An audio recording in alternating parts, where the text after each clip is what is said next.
Welcome to the NSPCC Learning Podcast. This episode, recorded in January 2025, is all about supporting young people with their mental health. Mental health is an important issue for children and young people. In 2023 to 24, over half of all childline counselling sessions related to mental or emotional health and well-being. Whilst mental health issues can sometimes lead to safeguarding and child protection concerns, this doesn't have to be the case.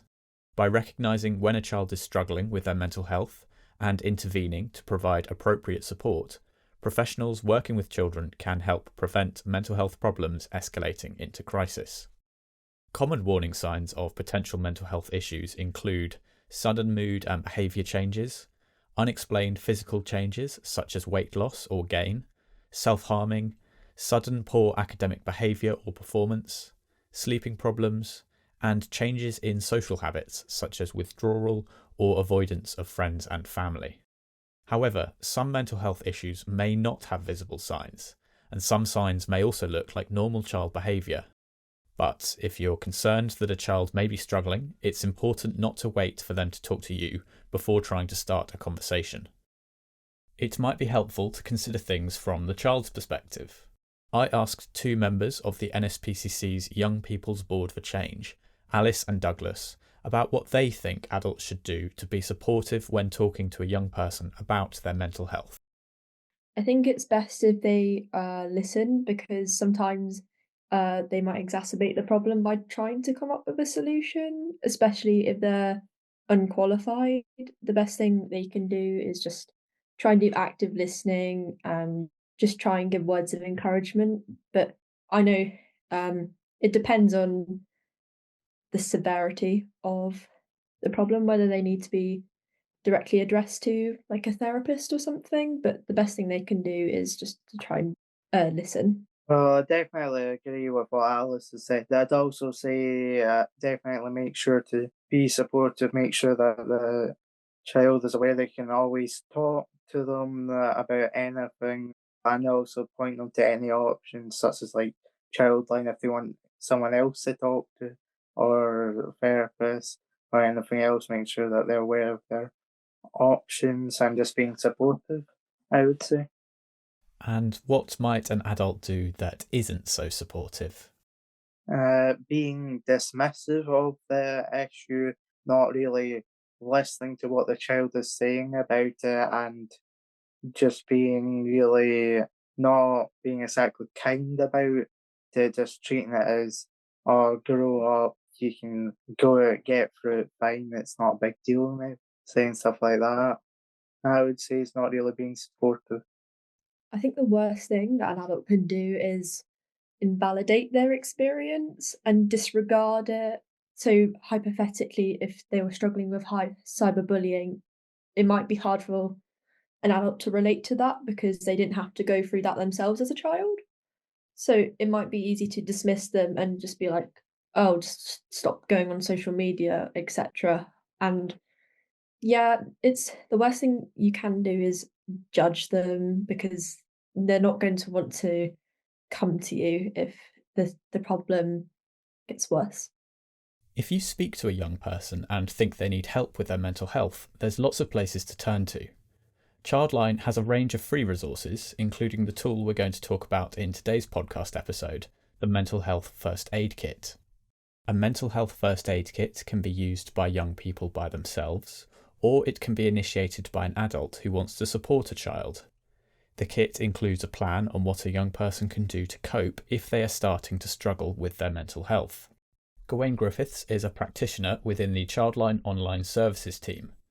I spoke to Gawain about what a mental health first aid kit is and why it's useful.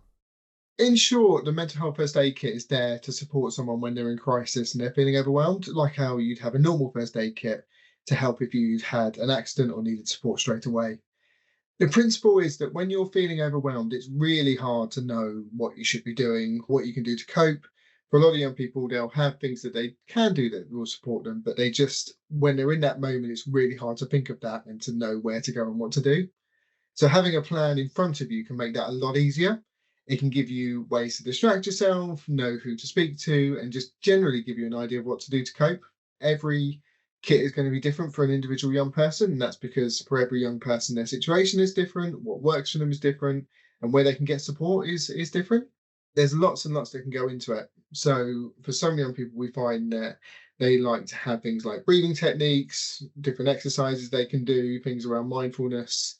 And for other young people, it could be about distractions, whether that's things like fidget toys, even just watching videos on YouTube, just having a reminder of the different stuff that's available. Another part of this kind of plan and this kind of kit is being able to know what support you can get and where. So we have templates on the Childline website which kind of go into detail what you can include. But we often suggest that people include who they can talk to, details of how to contact them. So because young people won't always have that number stored or know where to go. And also kind of talk about what they can go to them for. And when they can go to them. So, for example, if someone is under CAMS, they may have a crisis helpline they can call, and knowing what hours they're available to talk to. Or it may be that they've got a teacher that they particularly trust or someone at home that they like to talk to.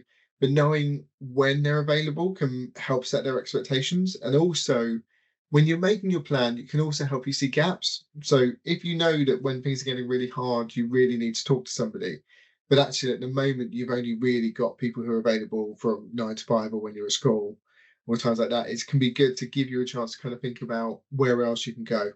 And a really good example is like just making sure that you're writing down Childline, so that you know that actually if it's 11 o'clock at night, you've got no one else to talk to, you know that you can contact them and how to do that. And who is the mental health first aid kit suitable for? The mental health kit is appropriate for everyone. And there'll be some young people who it works for and some young people who it doesn't work for. The thing to remember is the mental health kit is not an alternative to getting support. It's very much an addition to whatever support you're trying to put in place, and is part of then that planning you have around when things are in crisis and looking at how you can support that young person overall. What I would say is anytime you're concerned about a young person's mental health or concerned about their well-being, it's then important to take that seriously, and it's important to look at ways you can get support for them.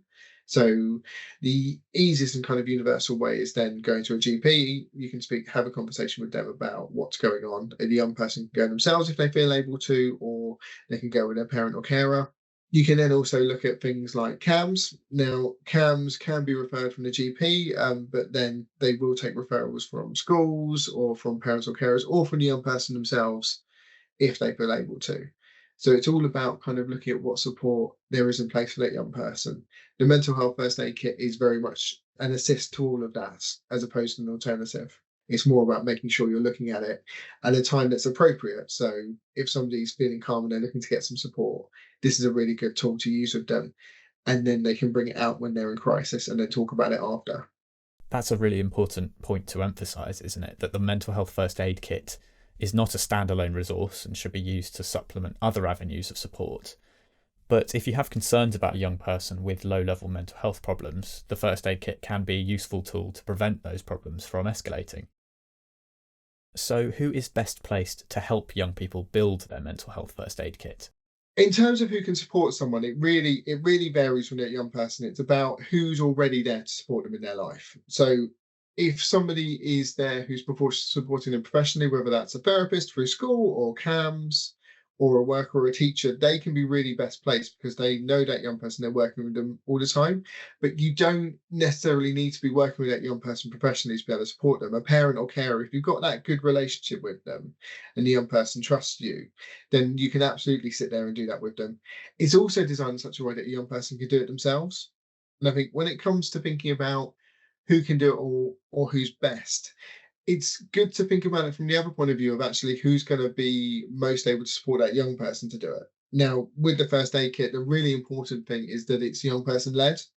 And what we find is if you've got this kind of plan and this kit that's set out and it's being very much led by another person, that young person has no ownership over it. So when it comes to when they're in crisis, they're really not going to pay attention to it because it's not about what they want.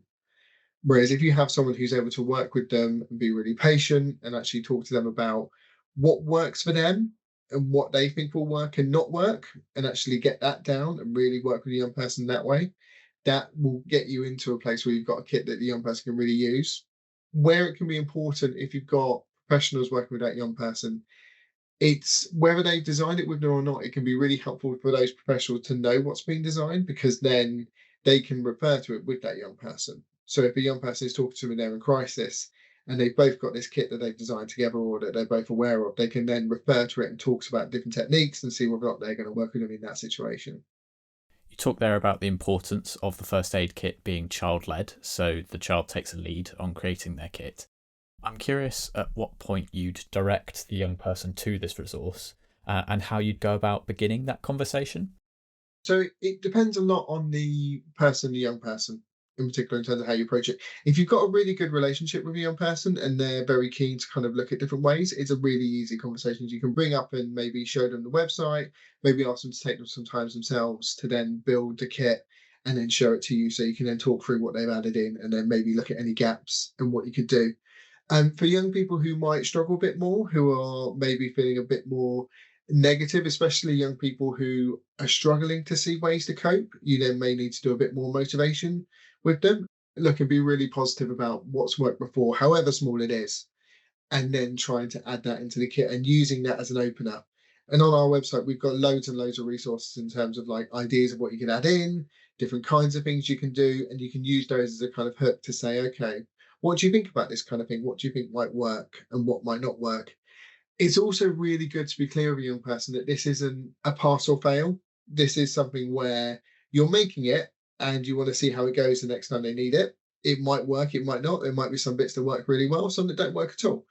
And then you can revisit it and you can be really clear that this is something we can revisit and keep updating and keep changing as time goes on. So if it's not working, if it's working, we can then update it. Yeah, and mental health first aid kits are designed to be updated, aren't they? So what does that update process look like?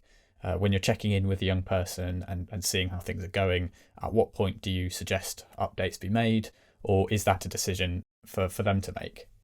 It's partly a decision for them to make, but I think it's really good to bring it up. And I think if you're working with someone over a long period of time and they're having these crisis moments and you're talking to them outside, and it's really important just to say now, this is not something to be trying to do when somebody's in crisis. This is something to do outside of those times, because when somebody's in crisis, you just need to be focusing on that moment and what to do with them. But say they've been in crisis before and something's happened, or you talk to them, this can then form part of that conversation. Say, okay, what happened then? What helped? What didn't help? How did you find this coping kit? And if they're feeding back saying that this bit didn't work, this bit didn't, it's then a very easy opportunity to then say, okay, we can just update that and we can look at that. Or if the young person feels able to go away themselves and update it and then share it with you later.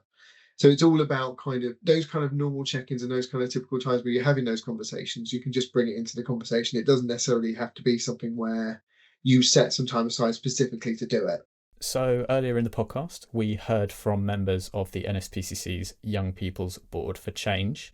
And one of the things they spoke about was how important they thought it was for adults to try and improve their understanding of what mental health issues are like, particularly if you didn't go through them yourself. Where can professionals go to learn more about child mental health? There's loads of places to go. So the first thing I'd say is if you have a young person who's talking to you about their mental health and talking to you about what's happening, the most important thing you can be is curious. So while there's lots and lots of information online about what things are like, what different conditions are like, what different mental health conditions can affect people and symptoms around that, people will have different experiences and they will be going through different things. And actually really being curious and open and accepting to what a young person is saying to you without adding anything onto it, without trying to minimize or solve it, that will give you a really, really good understanding of what's happening to a young person. It also will show them that you really want to support them and actually you really want to take what they're saying seriously. For specific mental health conditions, obviously the NHS website is a really good resource to kind of understand different conditions. The NSPCC website has loads of different information about supporting young people and engaging with young people. And as well as that, you can look at the Childline website because we have lots of child-friendly information about different types of mental health conditions, how they can affect you and how to get support. And that can also be something that can be really helpful to look at with a young person, because what we find is seeing what you're going through on the screen and seeing what you're going through written in front of you can actually be very, very validating, because it can show you what you're going through is actually real and it is something that someone else goes through, so you're not feeling isolated in it. Wayne, we spoke earlier in the podcast about the different types of professional support available to children experiencing mental health problems. We know that, unfortunately, the waiting lists for CAMHS and other mental health support across the UK are very long. The mental health first aid kit can be one way of providing a kind of intermediary support whilst you wait for access to those services. But what other advice would you give to professionals on how to best support children who are waiting for that mental health care? Well, the first thing to say is that waiting to be assessed is going to be really tough. There's no two ways about it. It's actually, if you're stuck on a waiting list and you're waiting for that support, it's a really difficult time. And I think it's okay to acknowledge to the young person you're working with that this is difficult and it's not easy. The next is kind of looking at what local resources are available. So whether that's via the school, via the GP, or even speaking to the CAMS office themselves, looking at if there is anything that's available for the young person to access in that time. Last, it's then about looking at what community support there is for that young person. So having a trusted adult, having people that they can speak to, who they can engage with, is really, really important. And it's really important that a young person isn't feeling isolated. It isn't feeling like basically they're waiting for CAMS and there's nothing they're allowed to do in the meantime. It's also important to remember that Childline's there as a resource for young people, and we have lots and lots of resources on our website, which is childline.org.uk, that give young people ideas on how to cope, to build resilience, to express themselves. And we have the counselling service behind that as well. Lots of young people call us on our number, which is a lot of people know, which is 0800 1111. But we also have an online service. Young people can speak online via the website, or even just send a message and then one of our counsellors will reply. And then as well as that, we have our message boards where lots of young people will talk to each other anonymously, and they'll share support and give peer support to each other in a really safe way. So there's lots of resources online as well. Absolutely. And we'll put links to all those resources in the podcast show notes. Gawain, thank you so much for talking to me today. To conclude the podcast, I asked Alice and Douglas about what they think could be useful for other young people to include in a mental health first aid kit.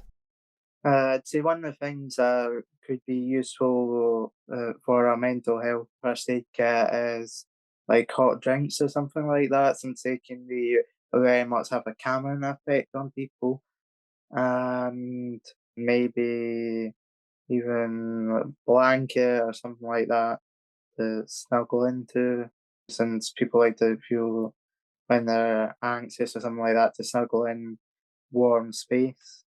What I think might be helpful to include, and obviously it's different for every individual, but I think one of the most helpful things is stress toys, because they have been proven to reduce stress and occupy your mind. And I would probably have like a contact list of services that you can go to, especially overnight, so you can contact them when you're really struggling in the middle of the night.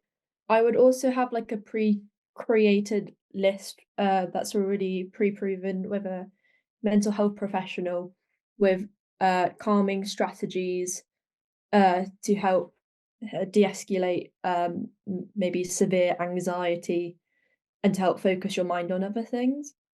Yeah, absolutely. Some really good suggestions there. And thinking about calming strategies, I'm really curious if there are any examples of calming strategies that either of you have either come across or have learnt about. Well, I know a couple of calming strategies, such as if you get anxious or something like that, take slow, deep breaths to catch your breath. That one's a good one. Or to go for a walk about back and forth. That's the only calming strategies that I can remember. Definitely breathing exercises. So, in through your nose, out through your mouth. And one thing I heard that is quite useful is I've heard that some people draw their heart rate, so they'll constantly doodle it over and over again. And the more they do that and focus on it, their heart rate will become more manageable and it will calm them down quite a bit. A massive thanks to Alice and Douglas there for providing a young person's perspective on the mental health first aid kit. If you'd like to learn more about the kit, or maybe build one with a child you're working with, you can find an accessible guide on the Childline website. You'll find links to this page, as well as loads of other mental health resources, in the podcast show notes. Thanks for listening. Thanks for listening to this NSPCC Learning Podcast. At the time of recording, this episode's content was up to date, but the world of safeguarding and child protection is ever changing. So, if you're looking for the most current safeguarding and child protection training, information or resources, please visit our website for professionals at nspcc.org.uk/learning.